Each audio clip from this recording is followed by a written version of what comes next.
Pictures for your ears.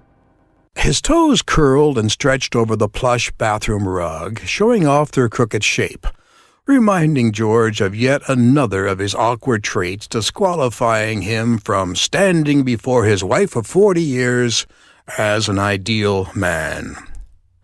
"George!" His wife's voice carried up the stairs, through 2 closed doors, and into the spare bathroom like a charging bull. "Just be a moment," George answered in an utterly ineffective volume.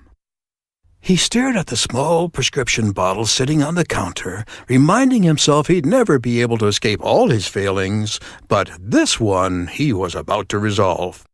The seconds ticked by slowly. George continued to exercise his toes in the rug, then his calves as he lifted himself up on his tiptoes and back down again. He grew more excited, feeling his blood pumping through his muscles, anticipating his manhood preparing for a much overdue comeback. "George!" His wife's concerned inflection made him cringe, pricking the hairs on the back of his neck, reminding him that his own wife didn't view him as a capable man. Not when she grew worried about his welfare when he disappeared from her sight for just 5 minutes. What could possibly happen to him all alone in the bathroom? He smiled deviously with a sudden thought. He looked forward to showing her just what was happening to him in the confines of the small bathroom. If it would just happen already. George stared down at his crotch, waiting for a sign of life from down below. "George, honey, everything all right?" "Of course it is." His anger surprised him. "But, George, I just wanted to—" Please, just a few moments. Just wait for me in the den."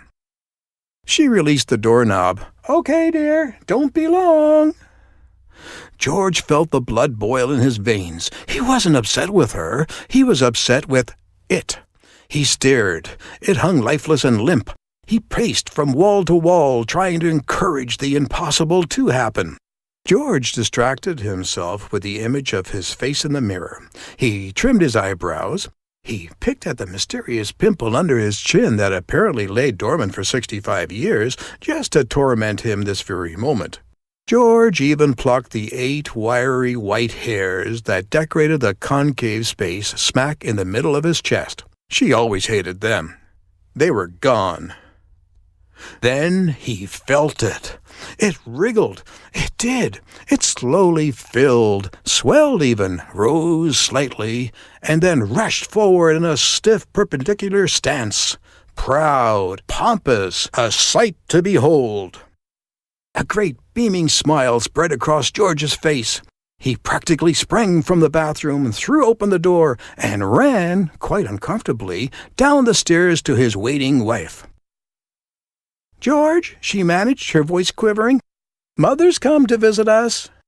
Drained of all color, his smooth, bare chest glistened at his mother-in-law. Pictures for your ears. His boxer shorts barely concealing the veritable miracle that she certainly wouldn't appreciate.